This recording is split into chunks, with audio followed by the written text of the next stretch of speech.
Un niño de 6 años desaparece en las montañas humeantes sin rastro, y lo que siguió fue una de las operaciones de búsqueda más grandes y extrañas en la historia de Estados Unidos.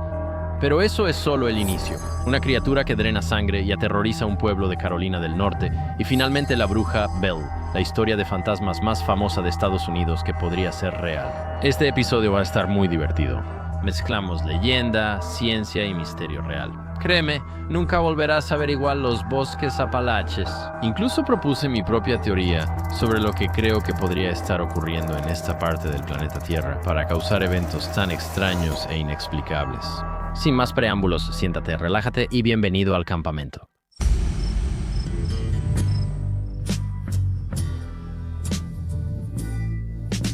¿Qué tal, gente? Bienvenidos al campamento. Soy Marc Gañón y gracias por estar en mi tienda de campaña, donde cada semana exploramos las historias más interesantes, fascinantes y controvertidas de todo el mundo y de todos los tiempos. Para siempre. Sí, este es mi intento de entender todo lo que ha pasado. Todo sobre historia, ciencia, matemáticas, electrofísica, filosofía y cosas directas. Solo diversión. Historias de fantasmas. Muy bien, lo hicimos bien. Hicimos un episodio de historias de fantasmas el año pasado para Halloween y la pasé bien. Skinwalkers, sí, a muchos les gustó. Y a mucha gente en los comentarios me decía, Cristos, cálmate un momento. Está bien, porque se me olvidó completamente callarte. Y los fans se van a enojar porque me han estado diciendo que ya me calle desde hace rato. Chicos, necesito que sepan algo. No dormí nada anoche. Mi bebé estuvo despierto. Tengo vómito de bebé en mi camisa. Tuve que cambiarme los pantalones porque tengo materia fecal en mi muslo derecho. Y esto es lo único que me da vida ahora. Ya sabes, vamos solo estar sentado en esta maldita tienda, ir al campamento y simplemente estar aquí con ustedes. Ahora, esa risa fuerte y molesta no es un skinwalker ni un fantasma. Es mi amigo David Sánchez. ¿Qué pasa, loco? Bien, pues. Y también Cristos. Muy bien, amigo. ¿Qué pasa? Hoy hablaremos de uno de mis temas favoritos. ¿Será solo un buen episodio de historias de fantasmas? Está bien, no quiero que te estreses. Sé que piensas que el mundo se acaba. Nueva York está bajo la ley Sharia, es comunista, todo se está desmoronando, ahora eres musulmán. Mira, nada de eso importa hoy, ¿de acuerdo? Porque este no es el lugar donde vas a ponerte político. No vamos a obtener los datos más actualizados sobre cada cosa. Este es solo un lugar para que ya sabes, para relajarte, pasar el rato, que te den una paliza, relajarte con tus amigos y solo ver algunas historias divertidas. ¿Está bien? O tal vez ni siquiera sé si deberíamos hacer bromas así porque una mujer me contactó y oye, me encanta ver todos tus videos. Mis hijos y yo lo escuchamos en el coche, así que fue mi error. Ese problema lo resolveremos después, cuando llegue el momento. Chicos, estábamos hablando de los Apalaches o Appalachia o como sea que realmente se pronuncie. Ni siquiera estoy muy seguro. Para ser honesto contigo, es que he escuchado diferentes pronunciaciones. Probablemente cambie entre una y otra, pero repasaremos todas las cosas locas que han pasado en los Apalaches. Si no lo sabes, ¿verdad? Esta es una cadena montañosa muy extraña y te voy a explicar por qué es extraña. ¿Y cuáles son algunas de las cosas más extrañas que han ocurrido en esta cadena montañosa? ¿Y cuáles son algunas de las explicaciones? Muy bien, vamos a entrar en todo eso. Entonces, ¿por dónde empezamos? Una de las cosas más extrañas, sin querer hacer un juego de palabras, que ha sucedido, ocurrió en 1969, el 14 de junio. Dennis Martin, un niño de 6 años, desapareció. Jugaba a las escondidas con un familiar en las grandes montañas humeantes. Y antes de que se ponga el sol, esa tarde él ya no está. Y esto lleva a una de las misiones de rescate más grandes que el Servicio de Parques Nacionales haya organizado. Incluso hasta el día de hoy, nunca ha habido una búsqueda más amplia de otro niño que esta. Perdón, se me quebró la voz.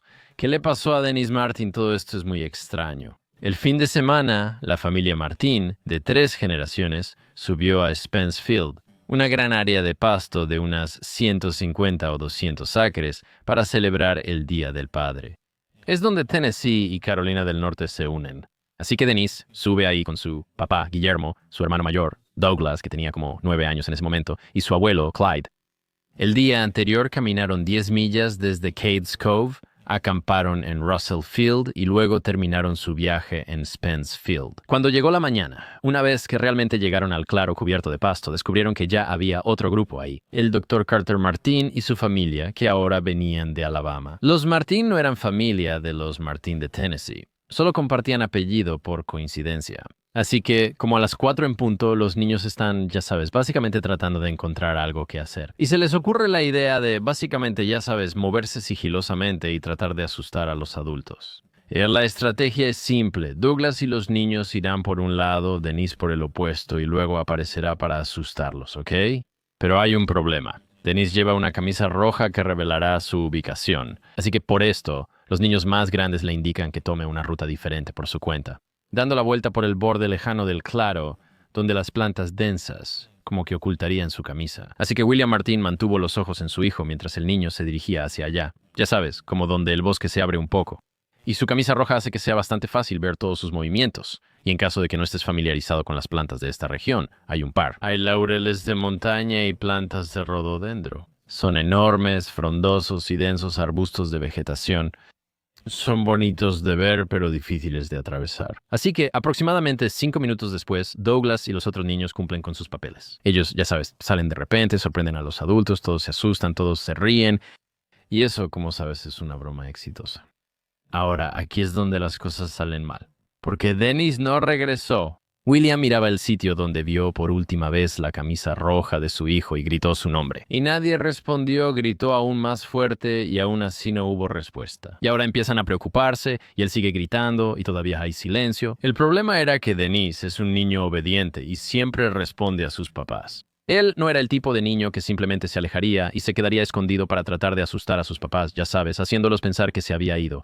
Él siempre regresaba cuando lo llamaban por su nombre. Entonces William empieza a ir en dirección al bosque y su papá, el abuelo de Dennis, Clyde, empieza a buscar en la otra dirección. Las dos familias Martin están dispersas por el claro, gritando el nombre de Dennis, tratando de localizarlo.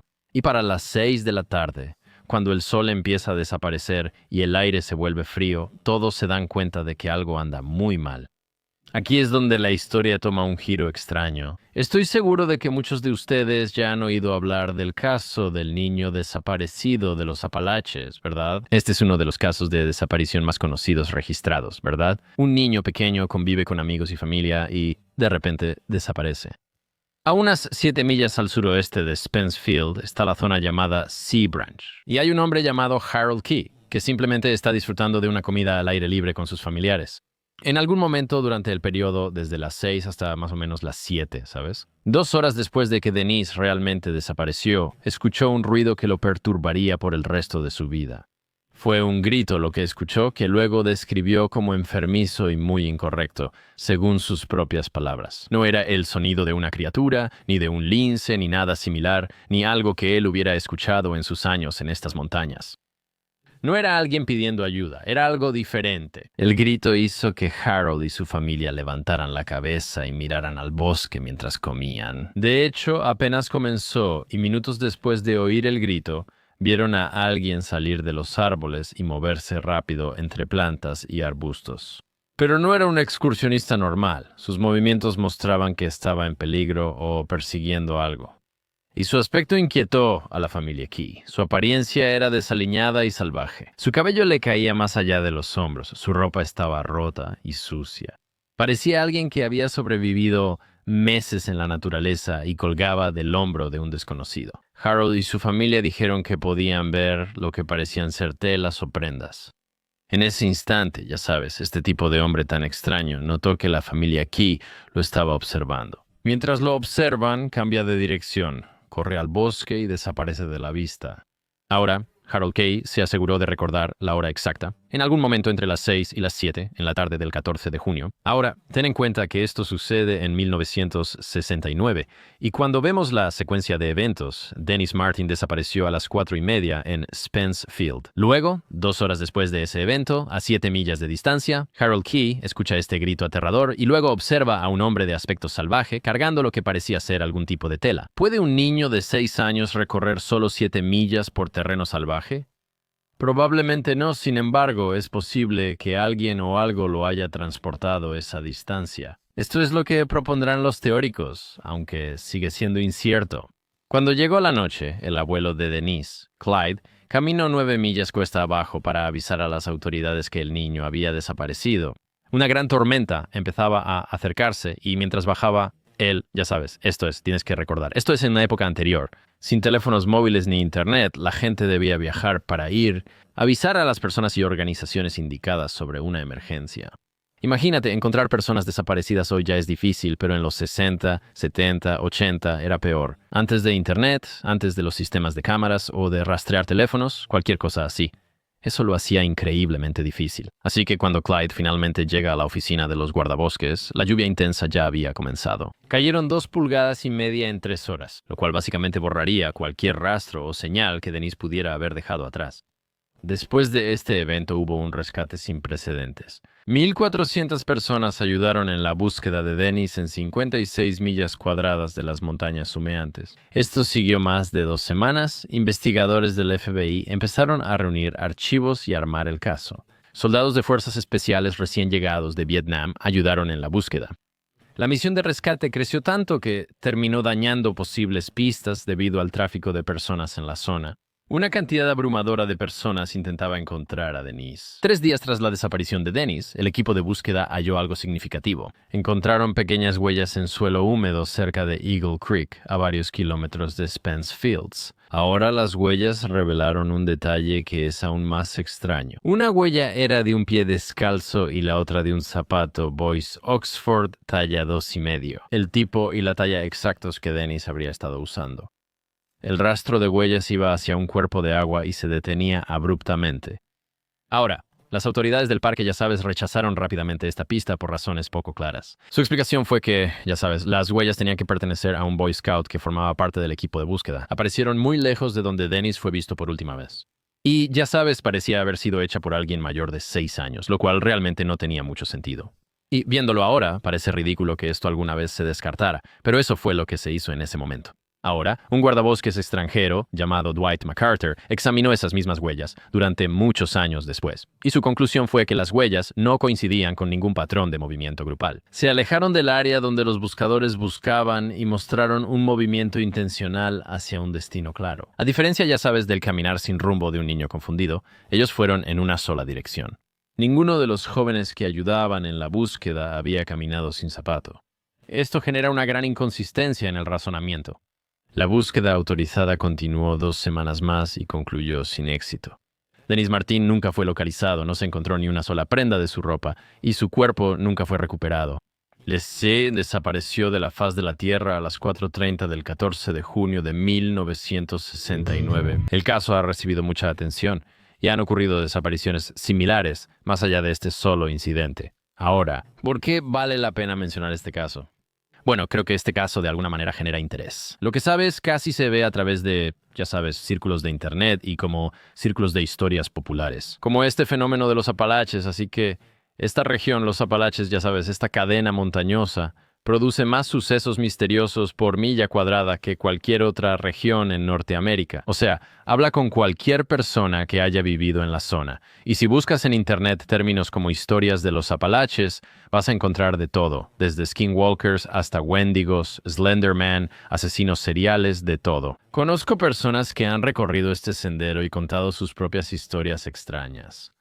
Y este momento creo que con Dennis fue una de las primeras cosas que realmente llamó la atención a nivel nacional. Lo implacable y extremo de esta extensión de tierra en áreas silvestres protegidas de Estados Unidos, especialmente en zonas aisladas de la cadena montañosa.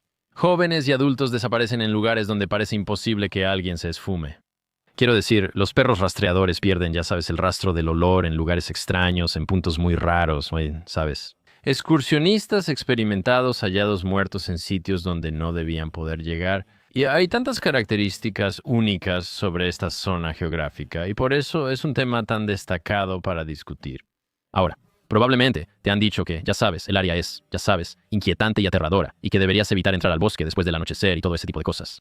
¿Qué le da esa naturaleza tan única? ¿Por qué desaparecen más personas en esta zona silvestre que en parques mucho más grandes? Ahora, algunas personas, conjeturarían eso. Algunos investigadores llaman a esta área un lugar delgado por la cantidad de experiencias extrañas y anómalas. Y esto es lo que la gente, en círculos paranormales suele describir como un lugar donde las leyes de la realidad que conocemos parecen dejar de funcionar correctamente. Y este concepto de lugares delgados ha existido durante miles de años. Así que un investigador llamado David Paulides ha dedicado muchos años a registrar lo que él llama más de 400 casos de personas desaparecidas y casos de personas que desaparecen y comparten similitudes extrañas.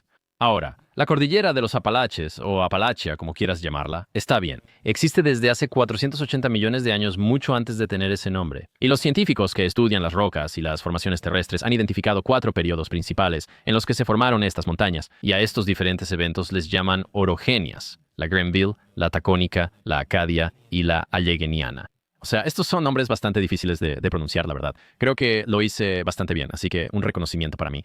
Esta intensa actividad geológica genera una configuración electromagnética única que no existe en otro lugar del planeta. Existe un científico llamado Dr. Miguel Persinger que trabaja en la Universidad Laurent. Él demostró que los campos magnéticos pueden alterar la mente o la percepción de la realidad de forma medible científicamente. Usó lo que llamó su casco de Dios. Esta herramienta genera señales magnéticas débiles, apenas más fuertes que las de una secadora de cabello. Pero con este dispositivo, logró que 80 personas experimentaran cosas que parecían sobrenaturales. Los participantes describieron sentir como si hubiera una presencia a su alrededor, o como si alguien los estuviera mirando, o perder la noción del tiempo, o tener sensaciones de estar separados de sus cuerpos, como la proyección astral. Describían cosas que, en otro contexto, serían vistas como sobrenaturales o paranormales. Lo interesante es que los mismos patrones electromagnéticos que Persinger crea en su laboratorio también ocurren naturalmente en algunas zonas de la cordillera de los Apalaches. Ahora existe un fenómeno conocido como la anomalía magnética de Brunswick, que va desde Carolina del Sur hasta Pensilvania y dentro de las zonas afectadas por esta anomalía. Las herramientas de navegación y dispositivos electrónicos dejan de funcionar de repente, girando sin control y sin razón aparente. Estas cosas realmente suceden. La doctora Karen Fisher, investigadora de la Universidad Brown, descubrió que la litosfera, los campos electromagnéticos naturales de la Tierra, es inusualmente delgada bajo estas montañas. Esta zona también tiene muchos depósitos de cuarzo, así que cuando las placas terrestres presionan el cuarzo, se genera un campo piezoeléctrico, según los científicos. Ahora, esto da como resultado áreas específicas donde las leyes estándar que rigen el espacio-tiempo simplemente no funcionan de la manera en que normalmente las medimos ahora. El trabajo científico de Persinger demuestra que cuando las placas masivas debajo de la superficie de la Tierra se mueven, crean esta irregularidad electromagnética. Eso activa una zona del cerebro llamada lóbulo temporal. Ahora, esta parte específica del cerebro está relacionada a lo que algunas personas llamarían experiencias espirituales, o experimentar periodos de tiempo perdido, y cambia cómo percibimos la realidad. El trabajo científico de Persinger demuestra que cuando las enormes placas debajo de la superficie de la Tierra realmente se mueven, crean estas irregularidades electromagnéticas. Eso activará partes específicas del cerebro humano que conocemos como el lóbulo temporal. Esta parte del cerebro se relaciona con experiencias espirituales, gestión del tiempo o la percepción de la realidad. Entonces, cuando se ve afectado, la gente describe tener estas experiencias sobrenaturales extrañas, o periodos de tiempo perdido, o simplemente cambios fundamentales en la forma en que interactúan con la realidad. Cuando los científicos estimulan el lóbulo temporal en entornos controlados, las personas sienten cosas que no existen, o tener, ya sabes, como encuentros espirituales con entidades de alguna manera en su conciencia, o incluso desarrollar simplemente vacíos en su memoria. Esto coincide con lo que las personas que sobreviven a estos casos de desaparición describen haber vivido. Esencialmente, la cordillera de los Apalaches funciona potencialmente como un enorme, ya sabes, laboratorio electromagnético. Eso luego afecta cómo las personas experimentan la realidad, lo que provoca que se desorienten. Ya sabes, hacer cosas que normalmente no harían, como recorrer un sendero específico que parece extraño, o afirmar haber vivido o visto algo que no ocurrió. Ahora, déjame poner algunos avisos aquí. En el estudio de Persinger, aunque fue revisado por pares y legítimo en su momento, ha sido difícil de replicar realmente. Así que muchos científicos debaten sobre este dato específico y dicen que no, que realmente no resiste la credibilidad científica. Así que solo quiero dejar en claro que no es necesariamente el dato más ampliamente aceptado, pero sí creo que es interesante. No sé si alguien antes hizo esta conexión con las extrañas anomalías electromagnéticas que ocurren en la cadena montañosa, pero para mí tiene sentido, ¿no? ¿Sabes? Y si hay, ya sabes, ¿no? Hay algún tipo de vínculo causal entre la estimulación electromagnética en tu cerebro que te hace experimentar cosas extrañas. Y luego tienes un periodo, ya sabes, un pedazo de tierra que te está haciendo experimentar el mismo tipo de anomalías electromagnéticas. Entonces tal vez hay algún tipo de conexión, así que solo quiero dejar eso en claro antes de que sigamos. Y un último elemento de esta región que creo que probablemente vale la pena mencionar es que hay muchas historias y folclore que salen de ahí, porque muchas culturas diferentes llegaron ahí más o menos al mismo tiempo. Entonces, quiero decir, a lo largo de la colonización de América tienes colonos escoceses llegando, ya sabes, colonos celtas de Irlanda con su propio tipo de historias, tienes colonos germánicos llegando de Alemania, también conviviendo, ya sabes, con las poblaciones nativas de la región. Todos comparten historias y crean un tabú compartido. Sin mencionar, ya sabes, que tienes la migración de África Occidental a través del comercio de esclavos, que también está trayendo prácticas de vudú africano a la región. Todo eso para decir que tienes esta extraña tierra donde pasan cosas bizarras. Además, el folclore mundial se mezcla creando un momento único. Y todos estos elementos de estas diferentes historias todavía persisten hasta el día de hoy. ¿Qué tal, gente? Tomemos un descanso porque hay nueva mercancía. La gente de Campamento RD ha estado trabajando en el laboratorio. Tenemos los suéteres navideños con los extraterrestres, tenemos los suéteres navideños con las vibras de conspiración. Ya saben, o sea, este podría ser mi favorito. Un árbol de Navidad lleno de extraterrestres, pura energía de suéter navideño. Y luego, claro, si solo quieres algo sencillo, ya sabes, te pones la camiseta con el logo del campamento y las lucecitas de Navidad. Vamos, hermano, ponte guapo para Navidad. Está bien, es temporada navideña, ¿de acuerdo? Estamos celebrando el nacimiento del Salvador, ¿ok? Y qué mejor manera de hacerlo que comprando un par de prendas. Para quien sabes que ama acampar y disfruta pasar tiempo con nosotros cada semana. Y potencialmente esa es una de las explicaciones detrás de la bestia de Carolina del Norte, la bestia de Bladenbrook, el vampiro de las montañas Apalaches. Si nunca conoces la historia, empezó en enero de 1954 cuando algo o alguien comenzó a matar animales cerca de Bladenbrook, Carolina del Norte. Sin embargo, la forma en que estos animales morían no era típica de los depredadores comunes que los matarían. En cambio, su sangre era completamente extraída de sus cuerpos. Ahora, sure, he escuchado numerosas historias de este tipo de cosas sucediendo. El chupacabras, famoso en toda América del Sur y Central, se habla de esta bestia, de esta cosa, de esta criatura como un duende que chupa la sangre de las cabras y cosas así. Y este es uno específico de Carolina del Norte. Entonces, el jefe de policía del pueblo, Roy Forrest, había presenciado numerosos ataques a animales a lo largo de su carrera, ¿verdad? Él trabaja como policía en Carolina del Norte, pero cuando inspeccionó a los perros muertos en la víspera de Año Nuevo de 1953, se dio cuenta de que algo era muy extraño. Había algo muy raro con estos cuerpos porque no mostraban marcas de haberse defendido. Oh, ya sabes, no había mechones de pelo cerca que indicaran que hubo una pelea o algún tipo de lucha. Los animales parecían como si simplemente los hubieran vaciado, casi como si fuera quirúrgico, así de directo, como si la criatura o la persona que hizo esto hubiera, ya sabes, removido toda la sangre. Así que simplemente entraron y de alguna manera sorprendieron a estos perros y luego les sacaron la sangre. Por una razón que nadie ha podido explicar hasta hoy. Ni la autopsia lo aclaró. El forense que realizó la autopsia afirmó que solo había 2 o 3 gotas de sangre en su cuerpo. Ahora, otra característica extraña fue que las heridas en cada animal eran prácticamente las mismas. Mostraban un trabajo preciso, con mandíbulas aplastadas y labios inferiores desgarrados. Quien hacía esto estaba extrayendo la sangre de estas criaturas de forma cuidadosa o casi sistemática. Esto sucedió en Bladenbrook, una comunidad de 800 personas, donde ya sabes los titulares normalmente serían sobre partidos de baloncesto de la preparatoria, cosas así. En enero de 1954, durante 13 días, algo salió de los bosques de pinos y transformó este pequeño pueblo de las montañas Apalaches en un sitio de terror. Algo les estaba sacando la sangre a estos animales, y la historia se pone aún más extraña. El 29 de diciembre de 1953, una señora de una comunidad vecina de Clarkton vio desaparecer en la noche a una gran criatura tipo felino. Quizá como un lince o, ya sabes, algún otro tipo de, ya sabes, felino grande que vive en las montañas. Al amanecer, el perro de su vecina desapareció por completo. Varios días después de eso, el 1 de enero, un hombre llamado Johnny Vow descubrió cómo operaba esta criatura, explicó. Básicamente, en sus propias palabras, mis perros dieron una buena pelea. Comentó que había grandes charcos de sangre y uno de saliva en todo el porche. Esta cosa o persona mató a un perro a las 10:30 y lo dejó ahí. Mi papá envolvió al perro en una cobija y esa cosa regresó y se llevó al perro y nadie lo ha visto desde entonces. A la 1:30 de la mañana regresó, mató al otro perro y se fue. El segundo perro fue hallado 3 días después. Testigos dicen que tenía la cabeza casi arrancada y el cuerpo aplastado. Parecía mojado, como si hubiera estado en la boca de la criatura, y la mandíbula inferior del otro perro estaba arrancada.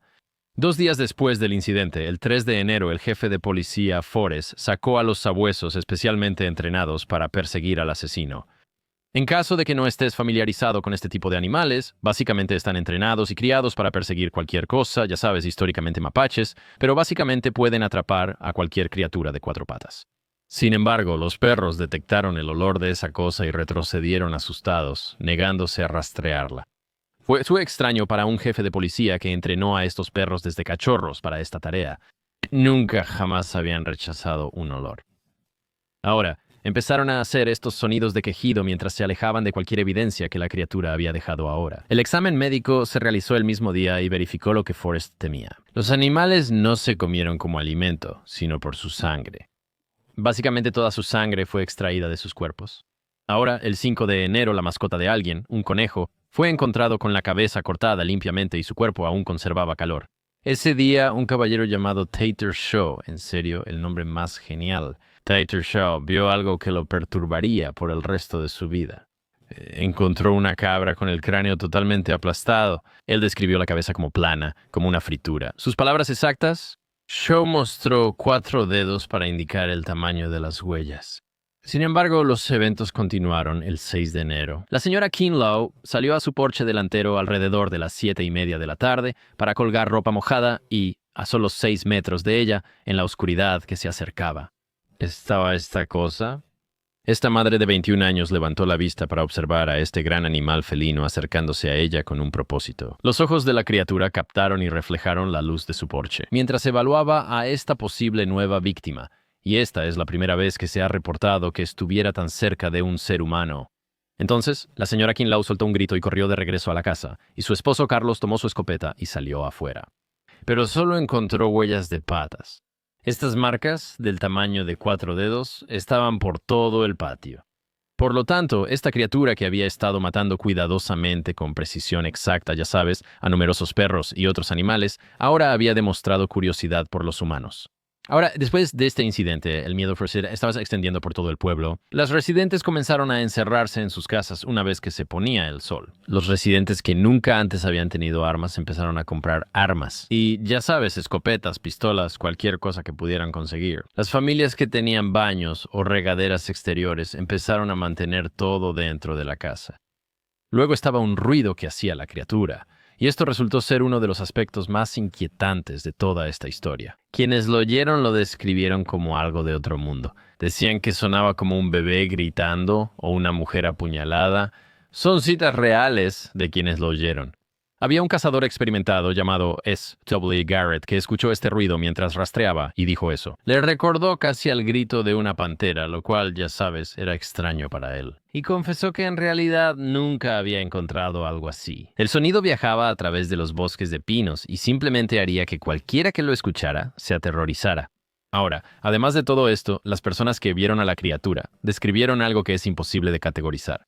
Afirmaron que era algo de 1,5 metros de largo, cubierto de pelaje y parecido a un oso o gran felino. Y estimaban que pesaba entre 36 y 68 kilos, aunque algunos decían que incluso más. Algunas personas calcularon su peso basándose en lo fuerte que se movía entre los arbustos, y las huellas que, ya sabes, se descubrieron mostraban marcas de garras que medían al menos 1 pulgada de largo. Algunos testigos decían que era de color marrón, con marcas parecidas a las de un gato atigrado, mientras que otros decían que era oscuro, con una cara más felina. Sin embargo, todos los testigos coincidieron en una característica. Se movía con la conciencia de un cazador, de un verdadero depredador, y rodeaba a sus víctimas con la paciencia de algo que no tenía ninguna prisa. Ahora, muchas personas han supuesto que esto era algún tipo de, ya sabes, felino salvaje grande que tal vez actuaba de manera extraña debido a algún tipo de enfermedad. Para el 7 de enero, casi 1000 cazadores ya estaban en Bladensburg. Estos son cazadores experimentados de caza mayor que habían cazado leones en África. Estos son, ya sabes, muchos chicos universitarios de la Universidad de Carolina del Norte, Chapel Hill, básicamente esperando ganar un premio. Granjeros locales con aves, perros y rifles de caza pequeños. Todos pensaban que serían quienes capturarían a la criatura de Bladensburg. Ninguno tuvo éxito. El alcalde Woodrow Fussell administraba el cine comunitario. Tenía el talento natural para entusiasmar a la gente y atraer multitudes. Era un político, ¿verdad? Así que, cuando los cazadores inundaron la comunidad, él organizó la proyección de una película el 9 de enero titulada Los grandes felinos. Y esto era, ya sabes, como decía el material promocional. Ahora ves al felino. Lo tenemos en la pantalla y en Technicolor. El mismo día que se proyectó la película, Fussell terminó la cacería. Había muchas armas, mucha energía frenética y era demasiado. Un riesgo de que alguien se emocione demasiado y accidentalmente mate a otra persona. El titular del periódico Wilmington Morning Star resumió perfectamente la situación y decía: la bestia vampiro gana. En Bladensburg, el 13 de enero, un hombre llamado Luther Davis encontró un lince atrapado en una trampa de metal a 4 millas fuera del pueblo. Disparó al animal y lo llevó a la plaza principal, donde el alcalde Fussell lo colgó en un asta de bandera, junto a un aviso que decía: «Este es la bestia de Bladensburg». Terminaron los asesinatos y los cazadores volvieron a casa. Los medios de comunicación cambiaron un poco su atención y parece que, ya sabes, las cosas estaban hechas. Sin embargo, en mi opinión, esto no suena como un vampiro. Los grandes felinos no van a andar chupando sangre de animales por la ciudad. La verdadera pregunta es, ¿qué era eso y qué pasó realmente? Los linces hacen ruidos fuertes y pueden ser molestos, pero no sacan sangre. Un lince de 20 libras puede matar y desangrar a un perro de 90 libras, o solo aplastar un cráneo y romper mandíbulas con esta precisión. Además, ¿por qué los perros rastreadores que fueron criados específicamente para ser seguros y hábiles, siguiendo rastros, se negarían a seguir el rastro? Años después, el alcalde Fussell confesó en una entrevista: un poco de publicidad no le hace daño a un pueblo pequeño. Sin embargo, pese a toda la cobertura sobre este pueblo, nunca se ha probado de manera definitiva qué era lo que realmente estaba extrayendo la sangre de estos animales en específico, y el misterio persiste hasta hoy. Pero eso es solo una de las cosas extrañas que ocurrieron en las montañas de los Apalaches. Quizá la mejor o la más infame de todas las historias proviene de una tranquila granja en Tennessee. A principios de 1800, esa granja se convirtió en el centro de quizá la leyenda más extraña o comentada de Estados Unidos: la maldición de la bruja Bell. En 1817, algo aterrorizó a la familia Bell en el condado de Robertson, Tennessee, hasta 1820. 3 años después, este embrujo fuera lo que fuera esa presencia que los atormentaba, la familia afirmó que la vida de John Bell fue arrebatada, convirtiéndose en una de las leyendas sobrenaturales más famosas de Estados Unidos. La historia se inicia en octubre de 1817. John Bell es un cazador en Tennessee y está afuera con sus perros cazando, y estos perros normalmente persiguen animales salvajes sin dudarlo, pero de repente se acobardaron detrás de él. En su campo de maíz, Bell vio una criatura extraña. Esto es como un perro con cabeza de conejo, mirándolo con una especie de inteligencia extraña y depredadora. Entonces dispara su arma y la criatura desaparece, y luego, para diciembre, comienzan los ruidos extraños dentro de la casa de Bell. Cada noche después de que la familia se va a dormir, algo se mueve por las paredes, rasguñando, royendo, masticando. Tal vez solo sean ratas, tal vez sea un roedor que se mete en las paredes. Pero los sonidos se vuelven más fuertes, y se vuelven más fuertes, y aún más fuertes, hasta que toda la casa comienza a temblar. Sin embargo, de día, las paredes no tienen daños y al revisarlas no encuentran nada. En enero de 1818, Betsy Bell, de 12 años, despierta gritando con el rostro lleno de marcas rojas. Algo invisible o paranormal la atacó mientras dormía y pronto empeoró. Le jalaban el cabello, objetos filosos le picaban la piel y sus cobijas se le arrancaban en las noches heladas. Y esta fuerza invisible está reservando su tormento más cruel para el padre, John Bell Sr. Su rostro se paraliza parcialmente. Su lengua comienza a hincharse y, durante las comidas, su garganta se cierra de repente. Básicamente, lo deja jadeando por aire mientras lo ahogan y siente como si esta presencia invisible lo estuviera observando todo el tiempo. Y los doctores están desconcertados. Sin embargo, era 1818 y los médicos no comprendían este fenómeno. Pero, para la primavera, la entidad comenzó a hablar. Con voz baja y ronca, que decían parecía la de una anciana de los Apalaches, dijo: «Soy un Una vez fui muy feliz, pero desde entonces me han perturbado, y con el tiempo la voz se vuelve más fuerte. Recitaba perfectamente las escrituras. Debatía teología con ministros visitantes y repetía sermones impartidos en iglesias a 13 millas. Incluso compartía chismes de pueblos cercanos, y se decía que hablaba varios idiomas y acentos. La entidad se identificó como Kate y afirmó ser el fantasma de Kate Batts, una vecina que había tenido una disputa con John Bell por unas tierras muchos años antes. Pero había un problema: Kate Batts seguía viva y permaneció con vida durante otros 27 años, y eso hizo que este fuera el primer caso registrado de un fantasma que afirmaba ser alguien que aún no había muerto. Cuando James Johnston, líder respetado de la iglesia y amigo de la familia, se quedó a dormir para investigar a la entidad por la noche, le arranca las cobijas y lo asusta terriblemente. Él grita en el nombre del Señor: ¿Quién eres y qué quieres? Y siguió el silencio. Y por el resto de la noche no pasó nada más. Las noticias de este suceso empezaron a difundirse, y pronto cientos de personas acudían a la propiedad de los Bell. Los habitantes, ministros, doctores y viajeros se detenían a ver la casa. Los periódicos en realidad la llamaron la maravilla del siglo XIX. A la entidad también parecía gustarle la atención. Hacía aparecer fruta de la nada, cantaba canciones de borrachos, compartía chismes y a veces desaparecía a mitad de la conversación, solo para regresar con relatos detallados de eventos que ocurrían a kilómetros de distancia. A pesar del espectáculo, la aparición tenía un propósito más siniestro. El espíritu solo mostraba cariño por Lucy Bell, llamándola la mujer más amable. Toleraba a John Bell Jr., pero atormentaba sin descanso a Betsy, especialmente por su compromiso con Joshua Gardner, el cual terminó por la aparición. En cuanto a John Bell Sr., la entidad hizo una promesa: he venido a matar al viejo Jack Bell ahora.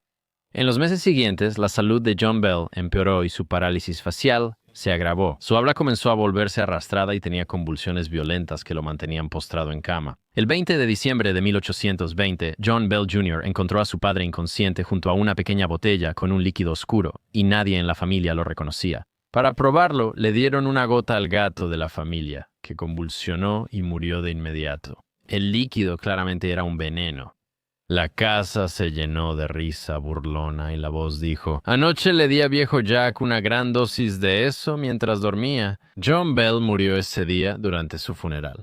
El espíritu en realidad interrumpió el servicio, cantando canciones y continuando con sus risas. Tennessee es el único estado que ha registrado una causa sobrenatural como posible factor en una muerte. Esta es una de las apariciones más infames escritas en la historia de Estados Unidos, pero hay un problema: la historia. Prácticamente cada detalle de ella proviene de un libro escrito por Martin Van Buren Ingram. No se trata de Martin Van Buren, el presidente, sino de un autor que en 1894 escribió la historia autenticada de la famosa bruja Bell. Ingram dijo que este relato provenía de un diario de Ricardo William Bell, hijo de John.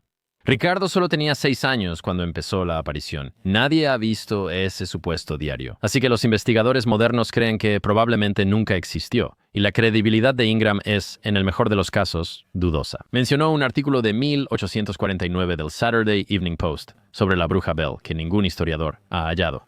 Y su versión contiene muchos anacronismos, muchos detalles que no encajan en la línea de tiempo de 1817 a 1821. Y para cuando él realmente escribió este libro, todos los testigos presenciales ya habían muerto hacía mucho tiempo.